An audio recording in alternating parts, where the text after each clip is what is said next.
Ako si Domski, Makata, kilala bilang si Komang. Tubong Caloocan sa lugar ng matatapang. Kasama ko ang batang walang kasing kulit.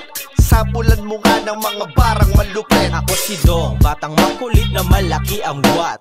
Kaalaman kaya may mga barang mabigat. Napakasimple lang pero pag nahawakan na mikropono, di na maaawat, batang asap ko'y kargado to. Dalawang Makata ang nagsama at ngayon magpapasabog sa iisang kwaderno para lamang magbulabog. Mananatili na matayog ang aming paglipad. Sa eskwelahan tamad pero sa stud lang susulat. Nagsisipag kahit sabihin nila na malabo na may mapala. Teka, magkano ba unang sinahod ng maisampal ko sa pagmumuka? Pero wag na, baka sabihin nila napakayabang mo na kakatuwa naman talaga kapag tanimay na ani mo na. Kaya tabi na, sige kami na, tapos na mahaba naming pahinga.